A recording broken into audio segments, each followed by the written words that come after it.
الطلاق بلا سبب. A man divorcing his wife without a legitimate reason.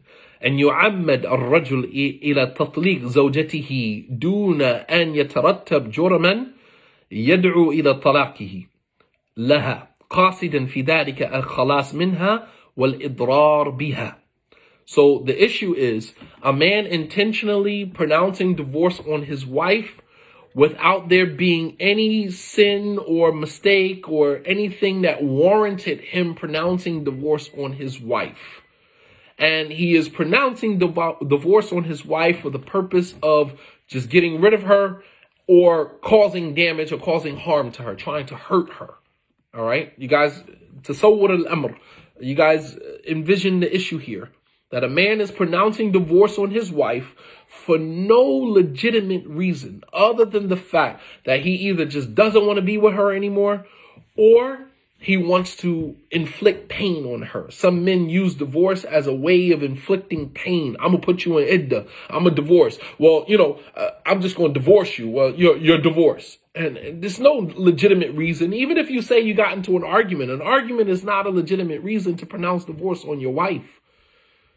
That's not a legitimate reason, Islamically, for you to pronounce divorce. That doesn't justify because you got into an argument.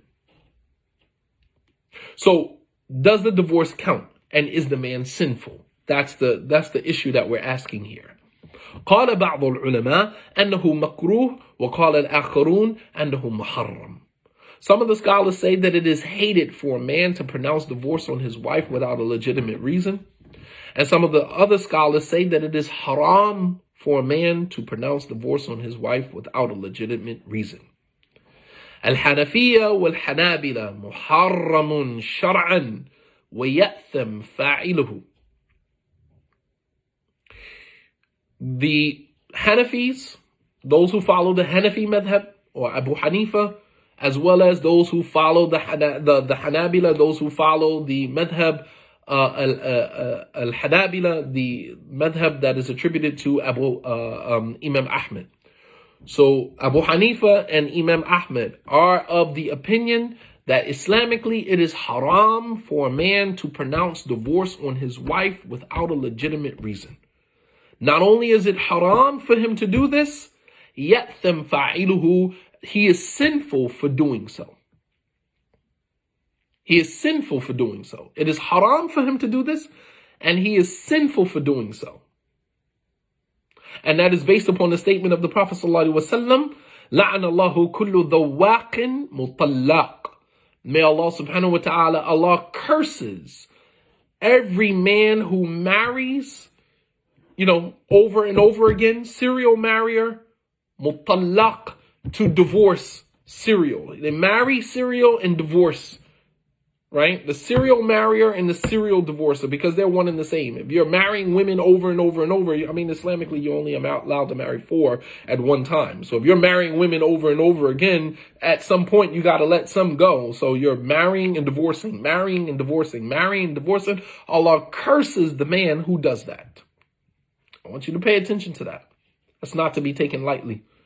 Allah curses the man who marries and divorces, marries and divorces.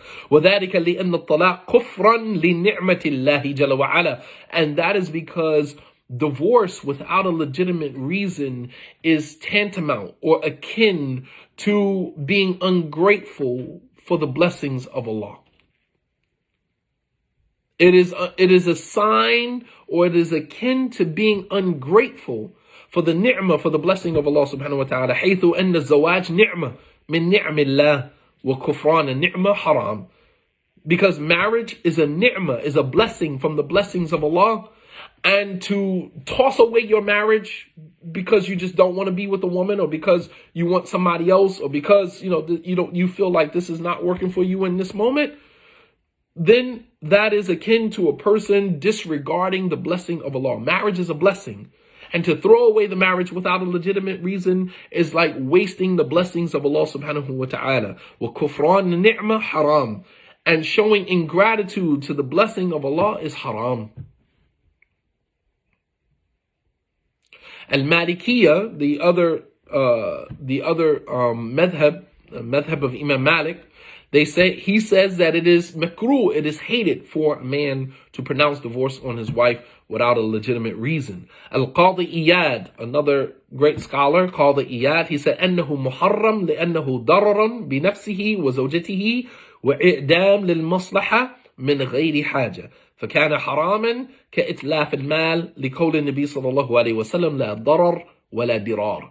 Al-Qadi Iyad, he said that it's haram for a man to pronounce divorce on his wife without a legitimate reason because it is harmful to himself and harmful to his wife. It is, a disregard for the maslahah, a disregard for the benefit of the marriage without a necessity, without any legitimate reason. So it is haram, similar to a person who wastes their wealth. Wealth is a blessing.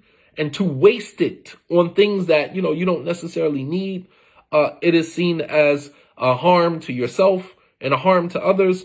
And as the Prophet ﷺ said, La darar wa la dirar, there should be no harming nor reciprocation of harm.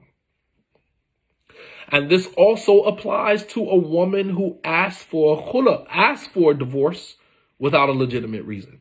As the Prophet ﷺ said, أَيُّمَا امْرَأَةٍ سَأَلَتْ زَوْجَهَا طَلَاقًا مِنْ غَيْرِ مَا بَأْسٍ فَحَرَامٌ عَلَيْهَا رَائِحَةُ الْجَنَّةِ. That any woman who asks her husband for khula, for divorce, for an annulment of the marriage, مِنْ غَيْرِ مَا بَأْسٍ, without any legitimate reason, she's angry, she's upset. Well, just divorce me, brother. Or you could just let me go, brother. I don't want to be in this marriage, brother, because he checked you or he corrected you on something or he said something to you, even if he said it in a way that, agitated you. That's not a legitimate reason to terminate an entire marriage. And the woman who does that without a legitimate reason, she will not smell the fragrance of paradise. She will not smell the fragrance of paradise. The scholars say this doesn't mean that she will not enter into paradise, but entering into paradise will be without her being able to smell the fragrance of paradise. And the fragrance of paradise can be smelled from such and such of a distance, as the Prophet ﷺ said. Similar to a man who, has two wives and then he inclines towards one wife more than the other, or he's unjust to, his wives in that situation, then he will come on the day of judgment leaning. That doesn't mean that one of his sides leaning, meaning there will be a deformity there. And that deformity is, in lieu of, the injustice the imbalance that he was, maintaining between, his wives in the life of this world. So it doesn't mean that he won't go to paradise, but he may go to paradise and have this particular element so that everybody is aware that this guy had two wives and he was unjust to one of them or unjust to both of them. So these are, ailments, these are punishments that people carry with them into the hereafter. And may Allah subhanahu wa ta'ala protect us from any of that. Ameen.